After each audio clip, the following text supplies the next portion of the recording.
All right, we're here with Russell LaParre talking about goal setting. So, you want to introduce yourself and talk about a little bit about how your season's going? Okay. Well, as you said, I'm Russell LaParre. I own and operate my own YouTube channel slash website for Pokemon. Someone's PC. Uh, I've been playing for, I think this is my fourth season now, and I've qualified for Worlds the last three seasons. And my first season, I missed it, I believe, by 15 or 25 points. I don't remember exactly. Um, and I used to play Yu-Gi-Oh for about 10 years, maybe a little bit longer, or maybe a little bit less because I had like a 2 year span where I played versus trading cards game system. So I've been playing card games like basically my entire life. It's my escape Yeah. from all the stress of life, that kind of thing. And yeah, switching over to Pokemon community has probably been one of the best moves of my life, just because the community's so cool. Yeah. Like everyone's just super genuine and nice. Of course, you're gonna have like the mean people and doesn't, but I feel like over time, all the mean people they just slowly become nicer, Yeah. or like they realize like this isn't a toxic community, so Yeah. they in turn just start being nicer to everyone else. Um, but yeah, I run a website, someone's PC. I created my own team from it, and yeah, that's That's pretty much awesome. a lot. Yeah, yeah. Great. So, jumping into goals, what are your current goals for Pokemon, including um, if short-term goals, if you have any? I know it's the end of the season, so it's a little weird, but seasonal hmm goals and then just hmm general, general goals. Yeah. Well, like most things for like most competitive players, it's making it to worlds. That's like pretty much the bar that everyone wants to jump into. Um, After that, I want to start breaking into top 16 performances. Mm. Me personally, I think I'm trying to finally get like my breakout tournament where I actually make top eight. I've only made top eight at one regional my entire life, Hmm. which is nuts, Yeah. in my opinion. Because one, I've been to many of them, and two, I think without saying too cocky, I think I'm like a caliber enough player to at least have made top eight I like two or three assumed I times. So yeah, assumed you had. Just yeah, I see no, your name yeah, up it there a was. lot. Yeah, it was only one time, and I kind of became like a consistent player, and I do play a lot of unsafe plays, a lot of rare candy decks, a lot of Right. rogue stuff that if I played meta, I maybe would have made it in. Hmm. And I think that's another goal I've set up for myself is to be less stubborn when I absolutely need to. Hmm. Um, and so, yeah, that's the first goal, making it to Worlds. That's pretty much the bar. Once that's done, now I'm trying to break into the top 16.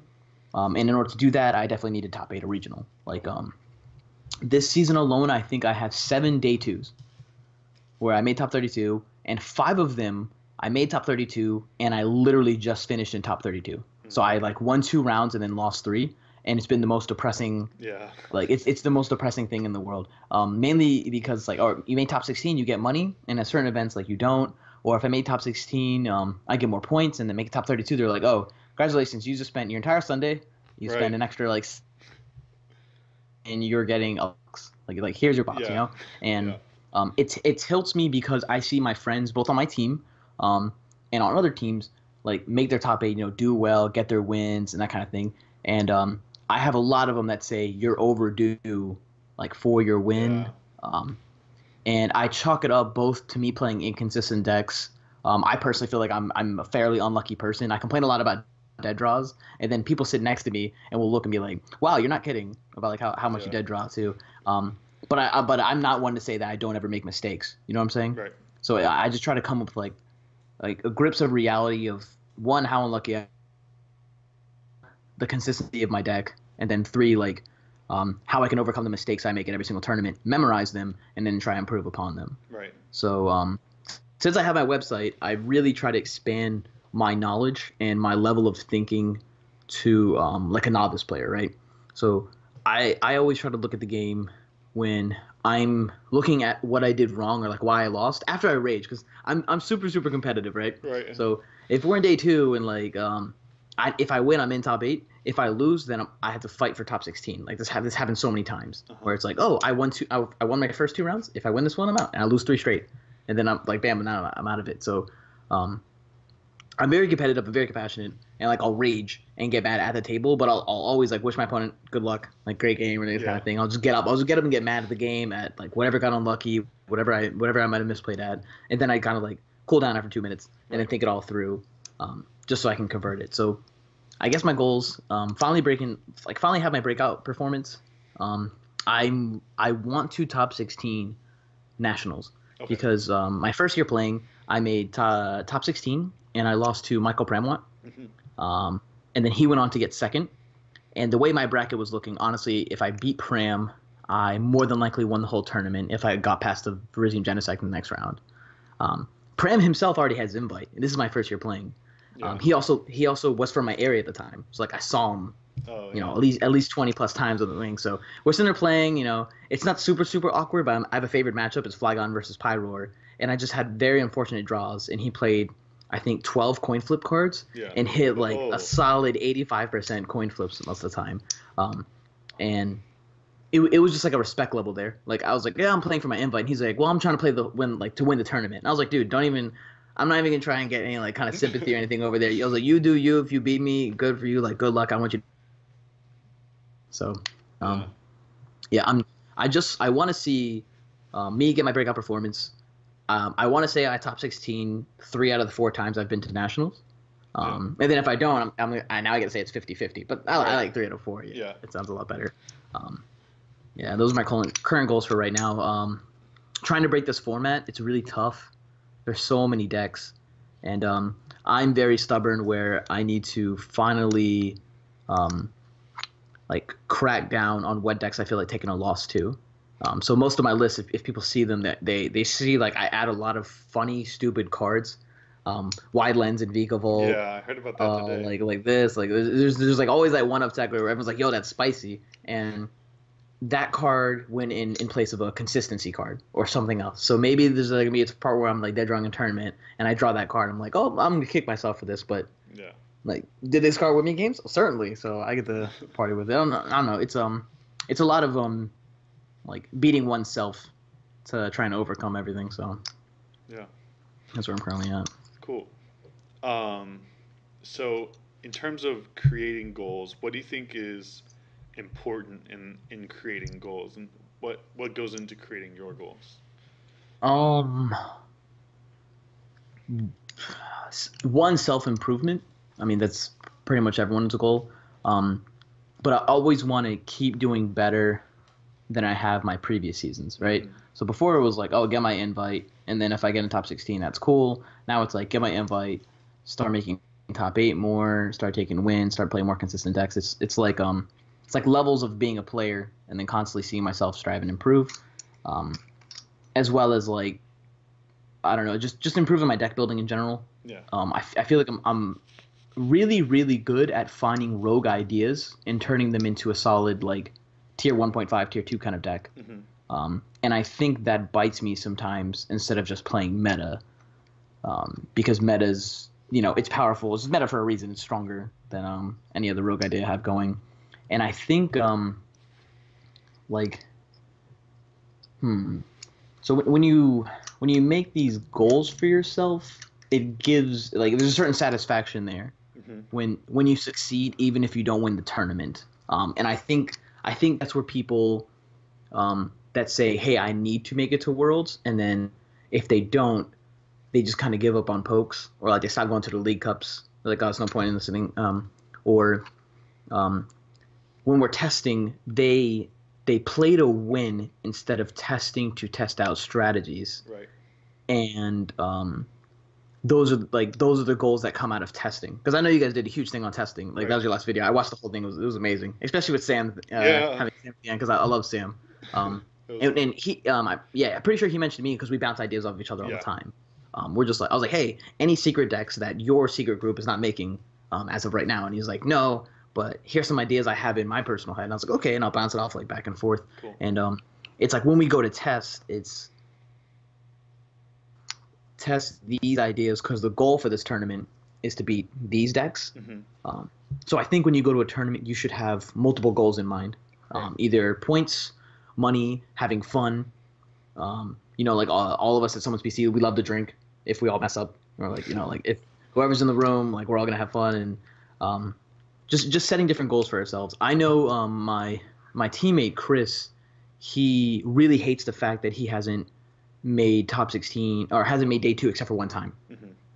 Hmm. But he's surrounded by world caliber players. You know, like Azul, Brad, Right. Sosa, and everyone, just really really strong players. And he himself, um, I feel like has the potential to get there, but I can't see with him what's going on. But I know his goal is to like finally get to day two and Right. start consistently performing.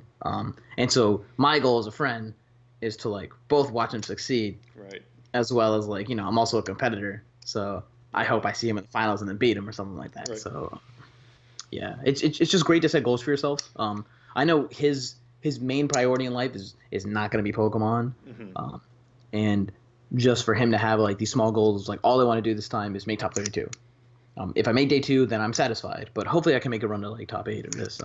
Yeah. And then when they accomplish the goals, they get so much happier, and it's really cool because Yeah. it improves the mentality of the team, improves the environment, um, as well as they want to go to more events.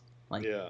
like Chris didn't top for a little bit, and then he just won a league up yesterday, and he's just like, I might go to Worlds now. I heard they have a regional going down. And I was like, oh yeah, you're coming to Worlds, dude. Like bring that happiness like all the way down to the West Coast. That's So great. Um, so I guess I'm going to build off of that a little bit different, but say for a new player coming in, say someone who maybe joined halfway through this season, what yeah. what should they be doing in terms of goal making for next season? um, perfecting card game interaction. So what I mean by that is like I think too many people that come from different card games or from this card game, like this was the first one ever, they're too attached to deck lists. Um, oh, I have the list. I don't really like it. It's not for me. Oh, I have this list. I don't really like it. It's not for me. And so like they keep saying things like that. And what they should be focusing on is how each and every card in the format interacts with one another and why there's no how do I say like it's there's not many linear decks in the format. So I'm just gonna use another card gaming for example. I think a lot of players came over for Magic and Yu-Gi-Oh. That's why we had such a huge burst and like attendance this year because of money and things like that. So Yeah. if they're a new player coming over from that scene, they have to understand that this game, while simplistic, is very complicated in terms of interaction. Hmm. And every game's not going to be the same. So in Yu-Gi-Oh, it's like, when I played during like the wind-up era and some other eras, there's very A, B equals C, and then once you hit D on board, it's over. And then Right. now E, F, G, so forth, and like they kind of just loop around. And then you do the same thing every single game. But in Pokemon, there's so many intricate combinations of like ways to win or Hmm. ways to overextend your resources or burn through your resources or play conservative that they should be focusing on improving themselves as a player and the knowledge of how Pokemon interacts. Especially now with rare candy decks in the format. So earlier in this format, when there's nothing like Turbo Darkrai, Right. Mega Rayquaza, everything was very speed, go, go, go, go, go. Oh, they're playing Vileplume. Oh, they're whack, Hexmaniac, keep playing items, blah, blah, blah, Um, and now the way we have rare candy and the way like they need to learn how to properly retreat or promote Pokemon, Yeah. learn how to play without VS Seeker, learn how to play disciplined around Garbodor, and then when you're not around Garbodor, you can play undisciplined. You can just go crazy Right. because they don't have a Trubbish on the bench. So it's picking up the interactions of what every what every deck does, and then learning from it, even if that deck's going to rotate, right? So some decks are like, oh, they're losing VS Seeker, so should I already stop testing with VS Seeker in my deck? And so I can think about a deck in the future, and it's like, no, you need to get the mindset of a like strong competitive Pokemon player and how they would do with VS Seeker, and then once it's gone, then you can learn and be like on the same page as everyone else. Like we just lost VS Seeker, what do we do to change? Um, and I think a lot of it comes from stealing the decks that make top eight and just constantly playing with them, each and every single one of them. Yeah. So I would never stick to myself to one deck. I think that should be a goal of a player is to at least have like 3 to 4 decks that you can play like this, like Okay. off the top of your head. So once you feel like you've like not necessarily mastered the deck, but you have it like a solid average foundation of that deck, you can go and start exploring crazy ideas. And I personally think the best way to pick up the game as a new player is to learn the most skillful deck to pilot in the format. I believe right now that's Ninetales Decidueye. Okay. So Ninetales Decidueye Tapu Koko, in my opinion, is the hardest deck to play because it gives you like a ridiculous number of combinations to take 6 prizes from your opponent, or to Right. like deck them out, or who to attack with, who not to attack with, and then mainly the GX attack. So people are torn between like Ice Path Right. or Hollow Hunt, or they don't know how to Hollow Hunt correctly, or they don't know how to play against Cardboard correctly, and like playing that deck at a like solid to like mastered level of experience will just skyrocket you in terms of game knowledge once you pick up a different deck. So when I first started playing the game, I played Flygon, which I'll always talk about and I post about because I love that Right. deck so much. And I think it's the only reason I got somewhat good at this game. Like right now, I think I'm good, and I think there's a whole bunch of players like a tier above me, and I'm trying to break into that tier. I guess that's one of the goals for me making it into top 8, right? Okay. So so picking up a very complicated deck like Flygon when I was playing it, it just skyrocketed me into having all kinds of game knowledge that by the time Turbo Dark or like Night March, even though Night March is kind of hard to play because of puzzle, um, but once that came around, I was like, this is elementary. Yeah. Like this is nothing compared to what I had to deal with back then. So we're fine. We're chilling here. So Yeah. I think if new players picked up the really skillful decks and then learned from it, they'd find that next season is going to be very, very easy. Easy in terms of adjusting, but not easy in terms of like to win or take it away. Like you just feel better with yourself when you know you played it correctly or you made right moves, even though you lost. At least that's how I feel. Yeah. Like sometimes I try to go through games in my head and I was like, I didn't mess up there. I was like, yeah, all right. I was like, there's no way I won this one. Like there's definitely something I might have done differently or wrong, and then I'd get up after winning games and go ask my friends what they thought I did wrong. Even players like I would consider like deck building rivals, that kind of thing. I know Grant Manley, when I topped in Toronto with Carbink, he was following me all day, just like so he can watch Carbink like go and play and win because he was the one who originally made the list. So I like beat Sean Foisey, who was playing Groudon, which is very, very favorable matchup for me. But Foisey made a game out of it because he has Scramble Switch and the baby Regirock. And so it wasn't completely free, but it was very, very, very favored for me. Right. And even after I won, I stood up and I was like, did you like my aggression? Like this turn, this turn, this turn? And then people were like, oh yeah, I kind of like that and this and that. And I see a lot of new players chalking up to like, oh, I won. And breaking it down how you won prize by prize, interaction by interaction is going to make you skyrocket as a player ahead of the others that are also getting into the game. Okay. And I think Connor mentioned this during the testing group, is that surrounding yourself with other good players is going to make you a better player in itself. And hopefully those players are going to be able to teach you things that you may see in the game but don't truly like understand. Right. If that makes sense. Yeah, it does. Yeah. Real quick, besides Decidueye, Ninetales, what are two other decks that are high skill decks that maybe can I suspect Decidueye and Ninetales won't do quite as well after rotation because of the loss of Forest. What are two decks that are high skill decks that will survive rotation a little bit better? Vikavolt Bulu or Vikavolt GX is more skillful than Vikavolt Bulu because you have a higher variety of routes of attacking. I think that was the one deck that has actually impressed me with how hard it was to pilot. Yeah, I remember you saying I something. don't know if you had added me on Facebook. I'm pretty sure you do. There's a photo of me that my girl took while I was playing in Seattle, and like my hands were sitting on my face like this, Picture.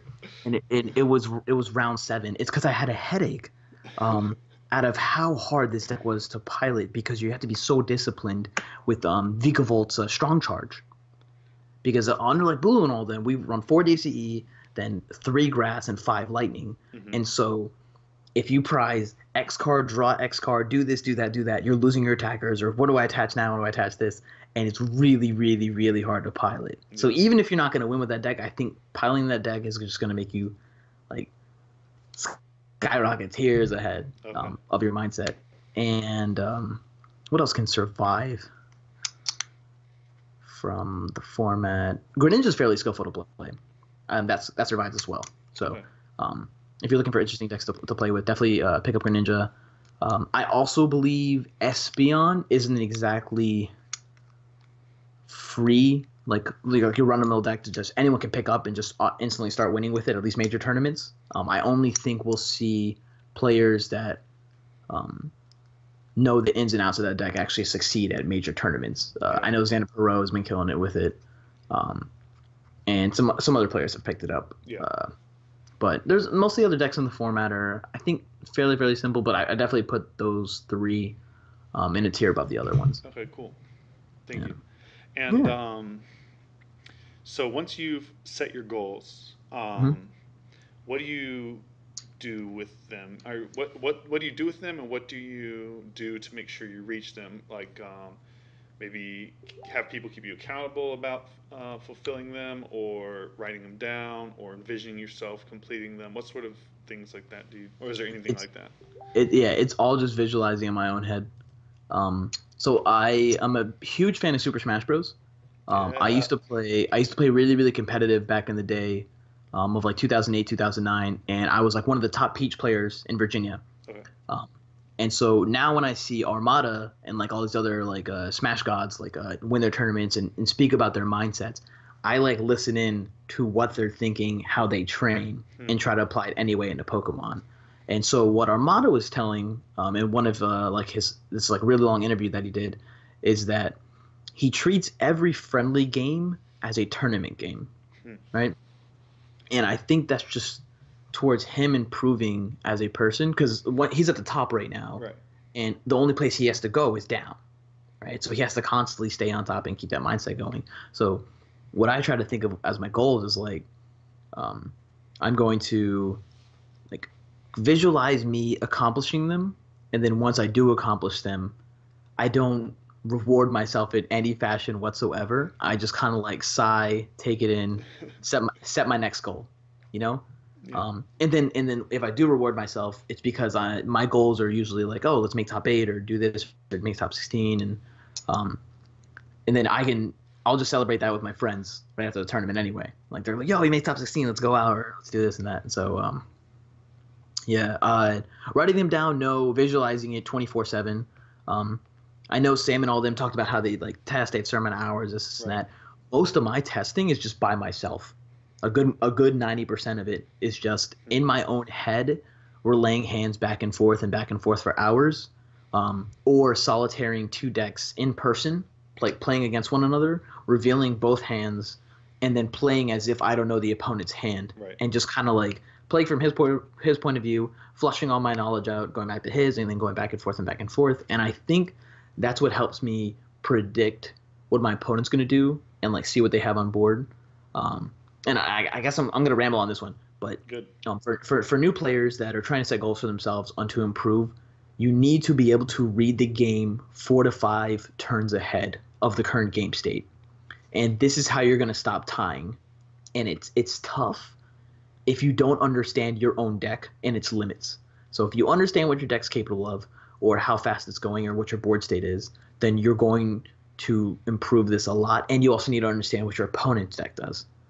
So if you don't understand what they do, and then you're picking up and reading a card every single turn, just use that first game that you're playing, or use any kind of testing you're having against it as just like a knowledge sponge. You just sit there, suck up all the information you can, gauge how fast it can go, gauge how consistent it seems, gauge every single card in their deck, like try to get a full like 60 count in your head. Like, oh, he probably only plays 3 rare candy. How many in your discard pile? Oh, I'm gonna lose this game anyway. Let me check your discard and see what I can memorize. For next game. Okay. Yeah, for next game. And then you're like, okay, so I'll go ahead and scoop this game now, and then game 2 and 3 I'm gonna bop you, because now I know you have X, Y, and Z, or you know, this one. And that happens a lot. Like when players are like, oh, I saw he didn't have Olympia, so as soon as he plays down his 3 float stones, I'm gonna Lysander up like this final Hoopa, or do this or do this. I'm gonna pass, and you just deck him out.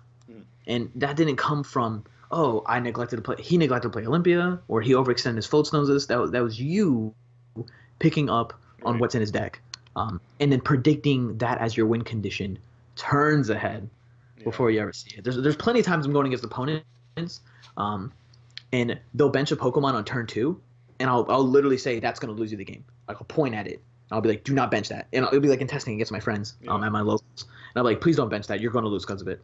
you're like, really? And I was like, yes, hands down. I'll show you why. And then 10 turns later, like, we do this, do that, da, da, da, da. I was like, draw Lysander that game. And they're like, that's nuts. And I was like, well, like, if you just sit there and play it off in your head, you don't even have to play test it with yourself.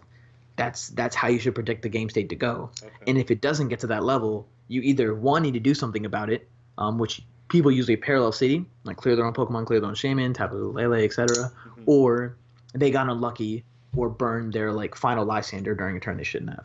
Okay. So yeah, I got lost from whatever goal thing we were talking about. I think we were talking about how we got to our goals, but yeah, you made it seem like, oh, this is how like new players like trying to pick them and learn the game.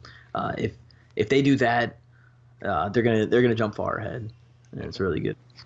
So last question, or big question. So if you don't achieve a short-term goal, like like nationals come, yeah, the one, right, or maybe you don't get 80 points from your cups, or 90 points, or 100 points from your cups, or if a long-term goal like top 16, or maybe getting yourself to the next tier. I guess that one's a little different, but top 16. Yeah, no, like hit my invite. Right. Like that would be one, right? If you realize this is no longer attainable, what do you do? I guess those are two separate questions. Short-term goal you fail to complete, or a long-term goal you realize isn't unattainable. Okay. I guess for short-term goal that I failed to complete, I don't know, I'm kind of self-deprecating. Like, I'll just be like, all right, where'd you mess up at? Why'd you pick this deck? Why'd you do this? Why'd you do this? Why'd you do that? And then set a new goal and absorb everything I took in from failing this current one. Because it's like, damage control. So you like look around, and you're like, what went wrong? Right. Let's learn from this and build again next time. Was this even a smart goal to make? Like, did I overshoot it? Did I undershoot it? Good. Did I really dedicate as much time as I needed to set this goal up? And make this a reality. And most of the time when it comes to decks and then me not topping with it, it just comes down to me breaking my own goal of trying to be less stubborn with my deck building. Like I'll give a list to somebody and they're like, stop playing stage 2 decks. Please don't play Red Candy at this event. You're going to lose. Wambolt is really, really, really, really adamant about that. He'll kind of be like, Rare Candy hasn't won Nationals since 2012. So you'll do with that information as you. Yeah, and I'll be like, I was like, anyways, I had this Vikavolt I was gonna talk to you about, but I'm just not gonna mention it now. So he comes with a stat. That's so good. Yeah. He comes with like a computer, the Mewtwo king of the community. So that's right.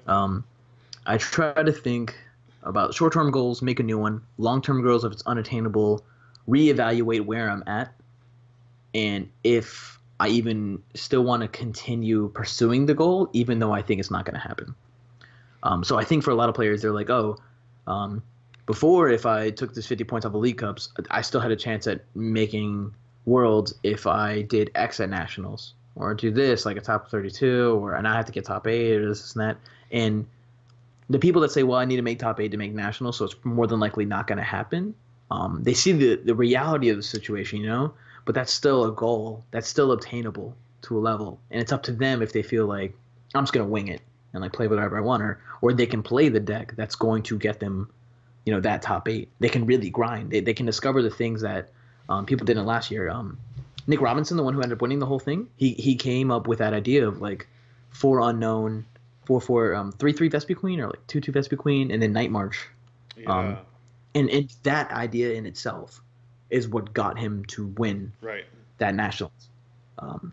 So, he's the story that people need to look to if they think, oh, well, I'm not gonna be able to do it. And I'm like, all right, well, if you don't believe in yourself that much, or if you really don't, if you're not that goal oriented, then that's what it is. You don't have the passion or the drive to do what no one else is doing, or you don't have the time. And so some people want the goal, but they don't have the resources to put into it or to obtain it. And then I wouldn't call that a failed goal. I would just call that poor planning and poor goal like seeking anyway. Right. So if I'm going to set myself with a goal I know I can obtain, that shouldn't be a goal. Right. It should be a smaller scale of thing. Yeah. So that's what I go with. Cool. Any last things you want to just say in general about goals, or specifically about goals, or any shout outs? So yeah, definitely got shout outs. But for goals in general, uh, set short term ones. If you're gonna punish yourself mentally, of course, in a good way, in a healthy way. Try to learn from everything. Um, even in scenarios you're gonna win, and the goals you should set, especially in this game, with how much variance we have off of N and Sycamore and BS Seeker around and like Shaman, Lele, and all stuff, dead draws. Um, you have to set logical goals that are obtainable to your scenario. So if you can only make it out to 1 or 2 regionals this year, or like next season, 2 to 3 regionals next season, you're probably not going to go to Worlds unless you kill those 3 regionals. Right. So if you really want to go to Worlds, make sure before those regionals happen, you're testing for a month ahead of time. You're doing everything you can to pull in any kind of information in order to practice, or like you're surrounding yourselves with people who also want to do an obtainable, like a similar goal. And yeah, I think that's the mindset. I'm in. Like I want to go to Worlds, but I can't go to more than 2 or 3 regionals. So yeah. So the regionals you go to, you have to slay them. You have to top 16, top 8, top 32, so forth.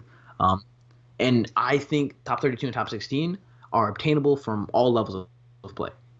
Like if you even if you're a new player starting out, you can make a top 32, you can make top 16 with a comfortable deck, solid knowledge, and like the mentality to improve or to recognize where you're making mistakes. And so that shouldn't be something like, oh, well, this is my first regional, I did this, or like, oh, it's my first regional, I made top 32. To me, I'm like, that's sick. Like, what are you gonna do next time? Are you gonna accept the fact that you made top 32? I want top 32 again. You want to go to top 16? That's good. So your league cups, stuff like that. So yeah, that's awesome. I think that's super. And in terms of shout out to everyone on Thumbs PC. Shout out to every single one of our subscribers, from our YouTube channel to our website, to anyone that messaged me randomly throughout the day asking for advice.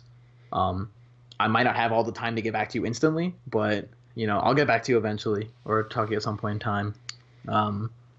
Shout out to our sponsors, Ultimate Guard, as well as the sponsors for all the other teams, like CCG Castle, ARG. I know there's like another teams are missing, like Six Prizes. They kind of have their like own team thing going on now with their own writers. So they're all homies, and shout out to them for making the community better. Yeah. For trying to improve everyone in general. I know me and them we're all kind of going back and forth right now with article races. We only put like 2 articles out this week, and they're murdering it before nationals. So every time I see a post like a new one, I was like, and I'm subscribed to them, so it's really, really funny that like I have to read all their stuff, and they're killing the game. So yeah, shout out to them. Thanks to you, of course. I've loved the videos, the Reddit write-ups and everything. I'm there and reading it. All I do is lurk. I don't comment or anything, but yeah, I definitely appreciate them. And yeah, if you made out to more regionals, man, you definitely got the mentality to like get there and kill them, get to the invite and everything. Thank you. So yeah, shout out to you for doing this thing, for inviting everyone on. The last video was sick. Loved it. Thank you. Especially I just listened at work, so that was super beast. Yeah, man. All right, awesome. Let's shut this off. All right, and we are here with Ryan Allred. Why don't you tell us a little bit about yourself and maybe your season and how it's going? So I started playing the year before last, playing in Florida. The first year I finished like 130 points. Last year I got my invite. This year I'm at 592. Cool. I started playing with the Monstars based out of Atlanta this year. So that's been a big help, just like having a group to test with and bounce ideas off of. Yeah, that's great. So we're going to jump into goals. What are your current goals for Pokemon, and whether that's a seasonal goal, a short-term goal, or just general goals for the game? This year, my goal was the invite. I hit that. I've been trying to do, like, points are a hard way to look at it. The ranking sticks through better year to year because they can change how the point structure works. Last year I finished just inside top 100 for US and Canada. Mm-hmm. So this year I was going to try and, like, bare minimum go for top 64, at least try and break into top 32. so that next year I can, hopefully go for 16. Right. So I think I'm ranked like 30 something right now. So I'm about where I expected to be. Wasn't quite where I was hoping to be though. Okay.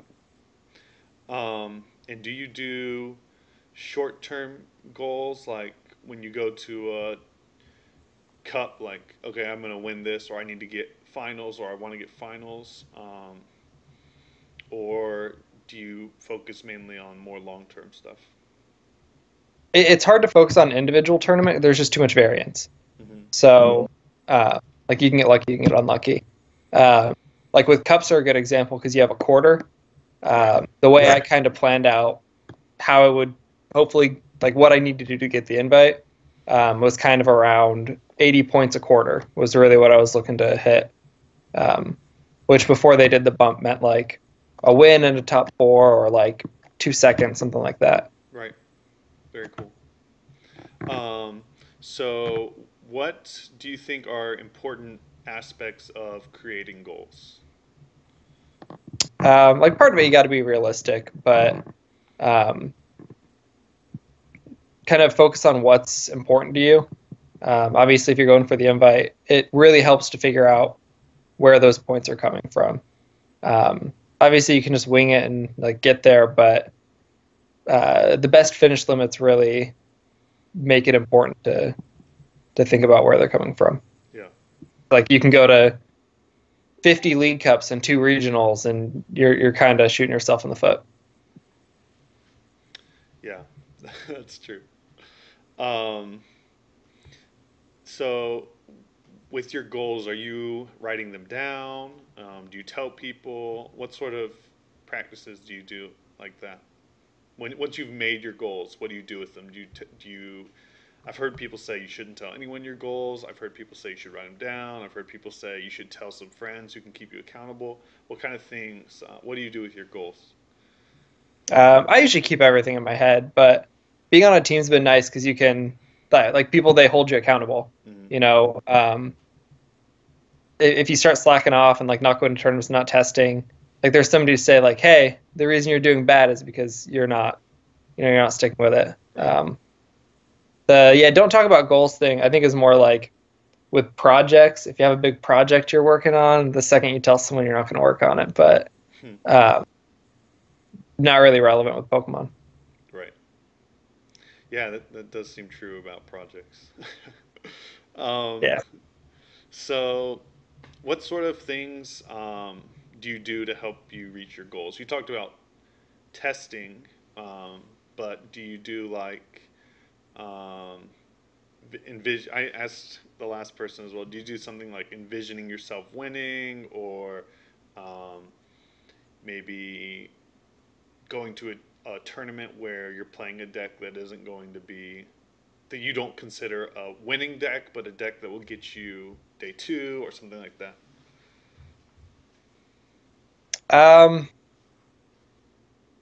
I don't super agree with the concept of a deck like, oh, it'll get you day 2, it just won't win the tournament. Mm-hmm.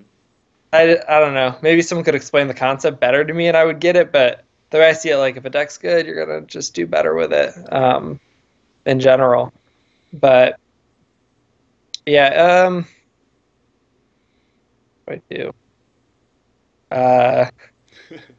Mostly it's testing. Like I got the Monstars to start doing testing every week on Wednesdays. That's been a big help.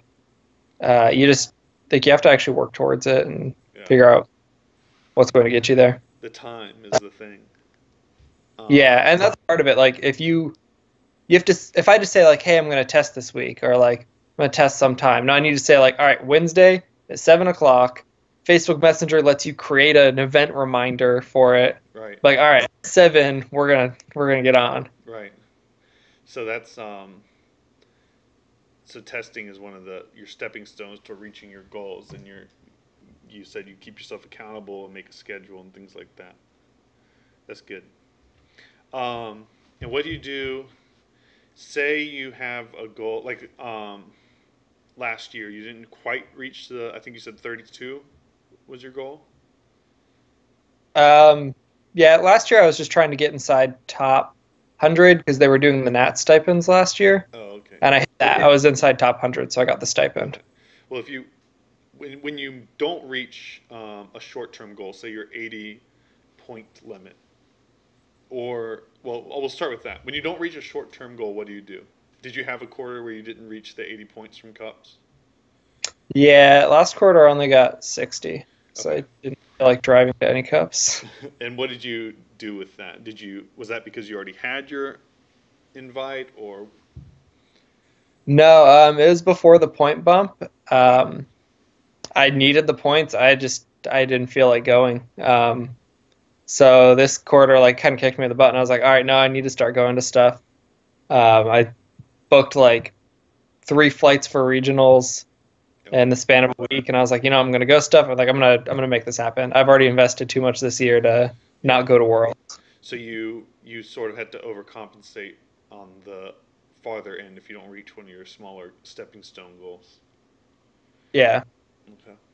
And then, what do you do if a long-term goal doesn't become attainable, like, or becomes unattainable? I should say. Like, you get to the point in the season, you're like, I'm not going to make um, top whatever or whatever. I'm not gonna get my world invite. If something like that happened, what do you what do you do at that point?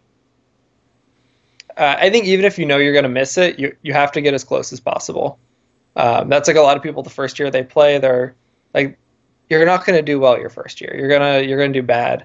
But if you don't play it through, the next year you're gonna do bad again. Yeah. So like you have to miss, but just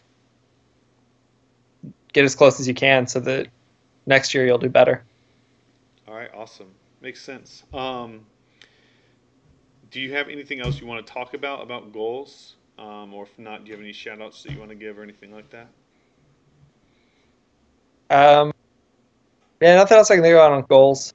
Like I said, I like planning out where the points are coming from because it's 500 points. It breaks down Right. with your best finish limits. I think that's important. Um, like League Cup, there's 3 quarters, so it's that if you shoot for 80, like 240 from that, 30 from league challenges, you got to get 230 points from somewhere. Right. Um, if that's yeah, Yeah, I do think so go ahead. I do think breaking it down like that is important. The stepping stones, like, I mean, I don't know, but it does seem like a good idea to me, a big deal to me. It's really big at the end of the year because we have like a couple people on Monstars that are like, maybe they won't get their invite. They're gonna have to rely on the internets to do well. It's like, okay, if I get another first place at a League Cup, what do I need to do at the internationals? And for some of them, it broke down to like, okay, I just have to get top 256, or I have to get top 64. Yeah. Just seeing where the break off is a big deal. Very cool. All right, thank you. Do you have any shout outs that you want to give? Yeah, shout out to the Monstars. Ahmed, Connor, Ryan Peterson, Kyle, Philip, Nathan and Matthew Brower, Daniel. I'll say that's everyone, and if it isn't, then I'm sorry whoever I left off. Awesome. Thanks for joining me, and shout out to the Monstars for being the most repped team so far.